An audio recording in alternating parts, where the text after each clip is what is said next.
তো আজ আমরা আলোচনা করব প্রিপোজিশন। তো ভিডিওটা যদি তোমরা পুরোটাই দেখো, প্রিপোজিশন সম্বন্ধে ইন কোথায় বসাবো, ইনটু কোথায়, বাই উইথ কোথায়, অন কোথায়, আপন, ওভার, অ্যাবাভ কোথায় বসাবো সঠিকভাবে এটা অবশ্যই বুঝতে পারবে। তাই ভিডিওটা পুরোটা দেখতে থাকো, আর পুরোটা দেখার পর যদি ভালো লাগে লাইক, কমেন্ট এবং শেয়ার। আর চ্যানেলে যদি নতুন আসো চ্যানেলটা সাবস্ক্রাইব করো এবং সবার মধ্যে শেয়ার করে দাও। তো এবার আমরা যেটা দেখতে যাচ্ছি প্রিপোজিশন। তো এখন দেখে নিচ্ছি প্রিপোজিশনের অ্যাট, ইন এটা কোথায় বসে। সাধারণত এটা সবাই জানি আমরা, যেমন ছোট কোনো জায়গা, কোনো প্লেস, এক্ষেত্রে আমরা প্রিপোজিশনের ক্ষেত্রে অ্যাট বসাই। কোনো বড় জায়গা, বড় প্লেস, বড় কোনো শহর, এর আগে ইন বসাই। তো উদাহরণটা একটু দেখে নিই না। কারণ ছোট জায়গার আগে কি বসে? অ্যাট, তাই তো একটু বললাম।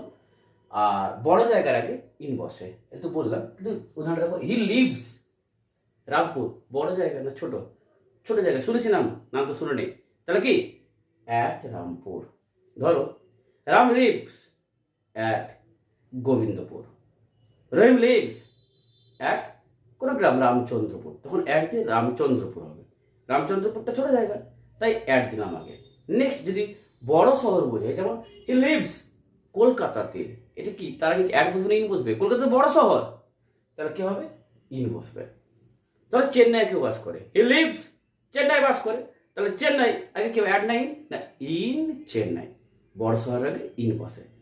তো বুঝতে পারলাম এটা প্লেসের ক্ষেত্রে, যখন এটা স্থান বোঝাবে অ্যাটিনের ব্যবহারটা এরকম হবে। যখন সময়ের ক্ষেত্রে অ্যাটিনের ব্যবহারটা কি হবে, এটা যদি ধরি প্লেস, এটা এখন মেনলি প্লেসের ক্ষেত্রে বোঝাচ্ছে। এবার যখন সময়ের ক্ষেত্রে, টাইম, এই সময়ের ক্ষেত্রে কিভাবে অ্যাটিন বসে?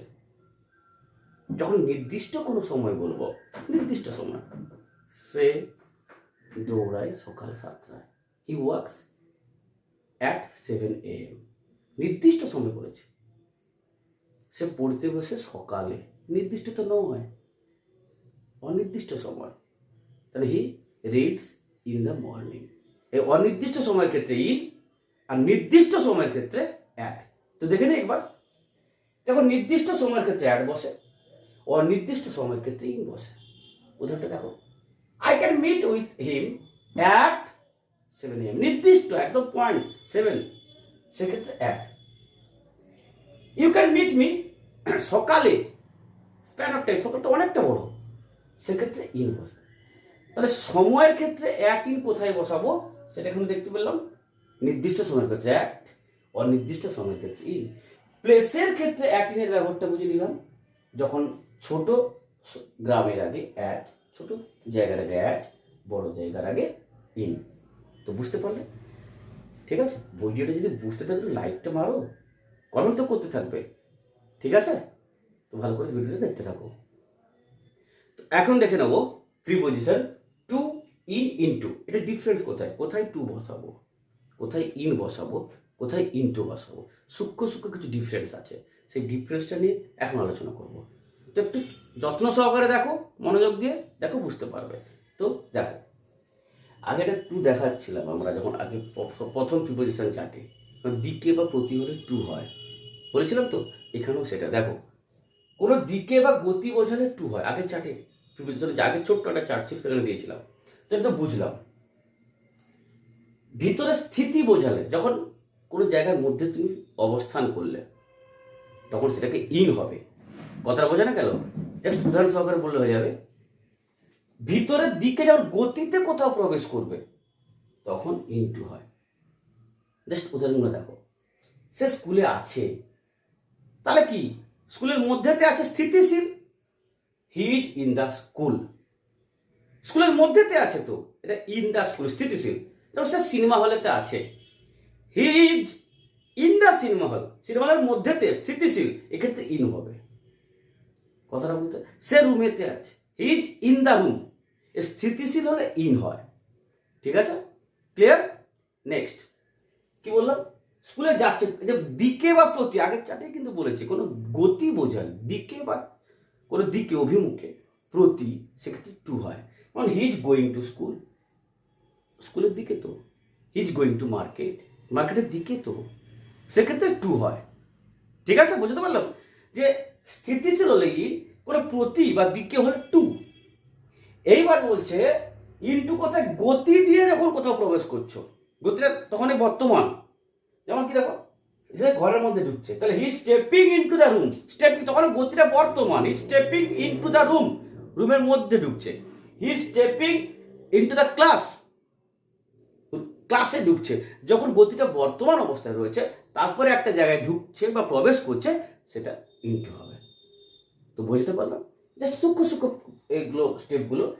যখন স্থিতিশীল ইন, গতিশীল অবস্থা হলে ইনটু, স্থিতিশীল অবস্থান করেছে, সে রুমের মধ্যে আছে তখন ইন, রুমেতে ঢুকছে তখন ইনটু, আর রুমের দিকে যাচ্ছে তখন টু। জাস্ট এই ডিফারেন্সটা বোঝাতে হবে। আছে হলে ইন, দেখো he is in the school, স্কুলে ঢুকছে, he is stepping into the school, স্কুলে যাচ্ছে, he is going to school. কথাটা বোঝা, জাস্ট এই ডিফারেন্সটা তোমাদের মনে রাখতে হবে। ঠিক আছে, এটা ভালো করে লক্ষ্য রাখো, দেখো, তোমরা অবশ্যই বুঝতে পারবে। আশা করি বুঝতে পেরেছো। তো তাই কমেন্টে বলো, আর যদি না বুঝতে পারো বলো, তাহলে আরও ভালো করে বলবো। ঠিক আছে, তো ভিডিওটা দেখতে থাকো। তো এখন আমরা যে প্রিপোজিশনটা দেবো বাই উইথ, এদের মধ্যে ডিফারেন্স কোথায়, এদের প্লেসটা কোথায়, কোথায় এরা বসে। তো আমি আবার বলবো, আগের প্রিপোজিশন চার্টে আমি কিন্তু বুঝিয়ে দিয়েছিলাম দ্বারা, দিয়া, কর্তৃক, এখানে বাই বা উইথ হয়। কিন্তু এটাকে ভালো আকারে টোটাল পরিষ্কার করে বোঝানোর জন্য এটাকে আমি নিয়ে আবার আলোচনা করছি। কোথায় বাই কোথায় বসে, কোনো বাই তো দ্বারা, মানে বাই দ্বারা হলেই বাই বসবে বা উইথ বসবে, কিন্তু কোথায়, যখন করে ব্যক্তির দ্বারা বোঝাবে, ব্যক্তি বা প্রাণীর দ্বারা বোঝালে বাই, ওকে, ব্যক্তি বা প্রাণীর দ্বারা বোঝালে বাই, আর বস্তুর দ্বারা বোঝালে, বস্তুর দ্বারা বোঝালে উইথ। এক্সাম্পল একটু দেখে নিই। দ্য টাইগার ওয়াজ কিল্ড, টাইগারকে মারা হয়েছে যতীনের দ্বারা, তাহলে এখানে বাই হবে না উইথ হবে, বসানো আছে কি, তো মানুষ যতীন, বাঘা যতীন, তাই এটা বাই হলো। ব্যক্তি বা প্রাণীর দ্বারা হলে বাই, বুঝতে পেরেছো। দ্য র্যাট ওয়াজ কিল্ড, রামের দ্বারা, বাই হবে, by Ram, not with Ram. কিছু যদি বলে র্যাট ওয়াজ কিল্ড লাঠির দ্বারা, লাঠি মানে কি বস্তু, উইথ স্টিক। ঠিক আছে, তো এখানে আবার একটা উদাহরণ দেখো। The bird was killed, bird was killed শিকারির দ্বারা, তাহলে শিকারি মানুষ তো, বাই হান্টার। কিন্তু যদি এটা বলতাম the bird was killed with গান, গান তো বস্তু, ওটা উইথ হবে তখন। কথাটা বুঝতে পারলে, বাই বাই হান্টার কিন্তু উইথ গান, যদি গানের দ্বারা হতো তখন ওটা উইথ দিত, গানটা বস্তু বলে।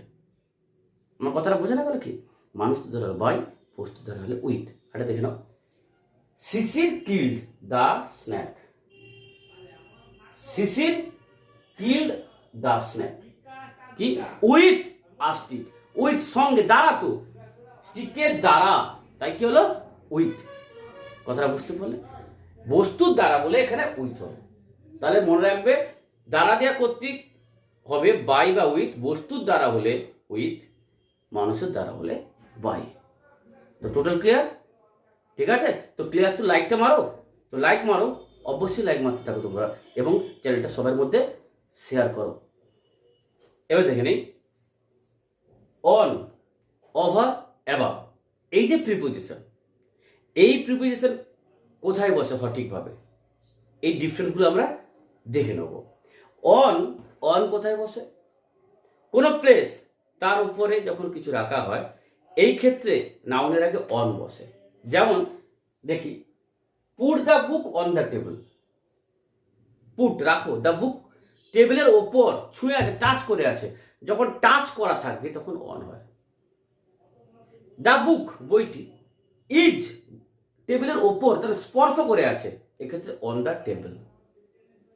যখন কোনো কিছু স্পর্শ করে থাকবে কোনো উপরে, উপরের ক্ষেত্রে, উপর প্লেসের ক্ষেত্রে অন হয়, স্পর্শ করে থাকলে অন। কথা বুঝতে পারলাম। এবার দেখো ওভার কোথায়, ছুঁয়ে থাকবে মানে একটু ওপরে, সেক্ষেত্রে ওভার হয়। যেমন দেখো, the fan is moving over is head, কোনো কিছু ছুঁয়ে নেই, মাথার উপরে বোঝাচ্ছে এখানে, ফ্যানটা মাথার উপরে, fan is moving over is head, মাথার উপরে বোঝাচ্ছে, যখন একটু ওপরে, একটু ওপরে বোঝালে ওভার হয়। তাহলে অ্যাবাভ কোথায় হবে? অ্যাবাভটা অনেকটা উপরে। যেমন দেখো, অনেক উপরের অর্থে অ্যাবাভ হয়। যেমন the sky is above our heart. স্কাইটি কাছে হাত দিয়ে পাওয়া যায়? কাছাকাছি নাকি? কাছাকাছি না, অনেকটা উপরে। Sky is above our head, আমাদের মাথার অনেক উপরে। অনেক উপরে হলে অ্যাবাভ হয়। তাহলে স্পর্শ হলে জাস্ট একটা কথা মনে রাখবে, স্পর্শ করা বোঝালে অন, একটু উপরে বোঝালে ওভার, অনেক উপরে বোঝালে অ্যাবাভ। ঠিক আছে, কোনোদিন বলবে না, আশা করছি। তো যেহেতু বলছো না তো করো লাইক, এটা কিন্তু আশা রাখছি তোমাদের কাছ থেকে অনেক অনেক লাইক এই ভিডিওতে। এবার দেখে নিই অন, প্রিপোজিশন অনের স্পেশাল কিছু ব্যবহার। দেখো, স্পেসিফিক ডেজ বা ডেটস, নির্দিষ্ট কোনো ডেজ বা ডেট বোঝালে অন ব্যবহার হয়। কিরকম? He usually comes on Sundays, এটা বার, তো তারা কি হবে? অন। স্পেসিফিক কোনো ডেট হলে, our tuition will open on 2nd May, on 2nd May, আমাদের টিউশনটা ওপেন হবে 2nd মেতে। দেখো এক্ষেত্রে অন হলো, কথাটা বোঝা না কেন? নেক্সট, টু ডিনোট সাবজেক্ট, কোনো বিষয় বোঝাতে হলে, কোনো যদি বিষয় বোঝায় সেক্ষেত্রে অন হবে। যেমন he wrote a book on chemistry, কোনো বিষয় বোঝাতে, he wrote a book on chemistry, chemistry বিষয়ের ওপর, তখন অন হবে। দ্য স্টোরি, কিসের গল্প? না ঘোস্টের ওপরে, তাহলে ভূতের ওপরে কোনো গল্প, কোনো বিষয় ডিনোট। দেখো ডিনোট করছে সাবজেক্ট, কোনো সাবজেক্ট বা বিষয়। The story was on ghost, কথাটা বুঝতে পারলেন? কোনো বিষয়ের উপরে হলে অন হয়। এছাড়া যদি কোনো মেম্বারশিপ, কোনো কিছু মেম্বারশিপ সদস্য ক্ষেত্রে অন হয়। কিরকম? Mister Das is on the committee, is on the সদস্য এর ক্ষেত্রে, ইজ অন দ্য কমিটি, কমিটিতে আছে, ইন দ্য নয়, on the committee. I am on the board of studies, on, in the নয়, আই অ্যাম অন, আমি ওই বোর্ড অফ স্টাডির মধ্যে। ঠিক আছে? এছাড়াও বাই মিনস অফ, কোনো কিছু সাহায্য নিয়ে কিছু দেখলে, কিছু করলে, তখন বাই মিনস এই ক্ষেত্রে অন হয়। যেমন they listen to it on the radio, radio তো, রেডিও সাহায্য নিয়ে শুনছে, তো দে লিসেন টু ইট, এটা শুনছে, রেডিও সাহায্য নিয়ে, সেক্ষেত্রে অন। তারা দেখছে, they watch it on the TV, TV সাহায্য নিয়ে, তো সেক্ষেত্রে অন। কথাটা বুঝতে পারলো? কোনো কিছু সাহায্য নিয়ে করলে, অর্থাৎ বাই মিনস অফ, সাহায্যের ক্ষেত্রে তখন অন হয়। নিশ্চয়ই তোমাদের বুঝতে পারলাম ব্যাপারটা। তো একটু মনে রাখতে হবে, স্পেসিফিক ডেট বা ডেটস কোনো ডিনোট সাবজেক্ট, কোনো বিষয়ের উপর হলে, ডিনোট মেম্বারশিপ, কোনো সদস্য এর ক্ষেত্রে, বাই মিনস অফ, কোনো কিছু সাহায্য নিয়ে কিছু হলে, সেক্ষেত্রে অন হয়। অনটা ভালো করে মনে রাখতে হবে, কিন্তু অনের ব্যাপারটা অনেক। কথা বুঝতে পারলাম? এই পায়ে চলার ক্ষেত্রে বলছি, অন ফুট, সঠিক টাইমে, on time, not in time, এগুলো কিন্তু আমাদের মনে রাখতে হবে।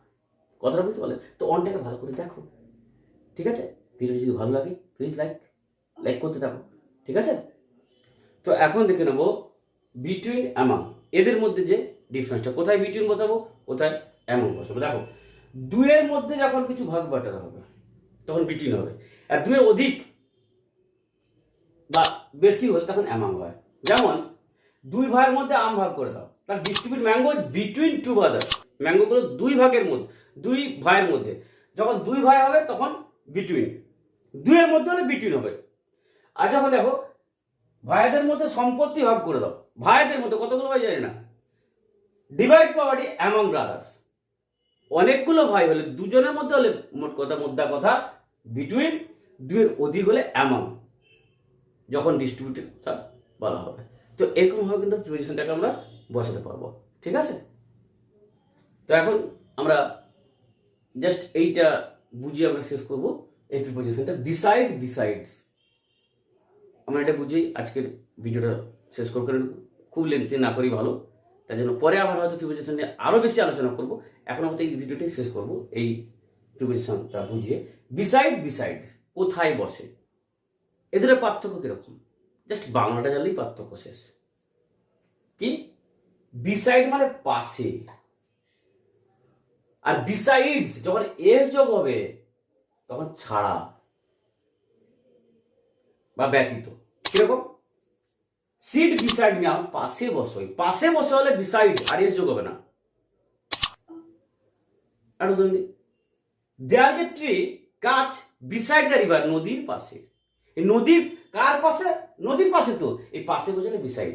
দেয়ার ইজ এ ফ্যাক্টরি, রিভার, তা নদীর পাশে, সেক্ষেত্রে কি বিসাইড। কথাটা বলতে পাশে বোঝালে বিসাইড হবে, কিন্তু কোনো কিছু ছাড়া ব্যতীত বোঝালে তখন কিন্তু বিসাইড এস যোগ হবে। যেমন he knows English, say English জানে, বেঙ্গলি ছাড়াও, এই ছাড়া তখন বিসাইড। কথাটা বলতে ছাড়া বা ব্যতীত হলে এস বিসাইডস, আর পাশে হলে বিসাইড। এইটুকু কিন্তু মনে রাখতে হবে। ঠিক আছে, আশা করি তোমাদের এটা। তো আজকে এতটাই। আমরা আশা করি তোমরা প্রিপোজিশনের যে মেন কয়েকটা প্রিপোজিশন সেগুলো বুঝতে পারবে। তোমরা ভিডিওটা অবশ্যই পুরোটা দেখবে, আর যদি দেখে থাকো, যদি ভিডিওটা ভালো লেগে থাকে অবশ্যই কমেন্ট এবং শেয়ার করো, আর চ্যানেলে যদি নতুন এসে থাকো অবশ্যই সাবস্ক্রাইব করে দাও। তো আজকের মতো এতটাই, পরের ভিডিওতে আবার দেখা হবে।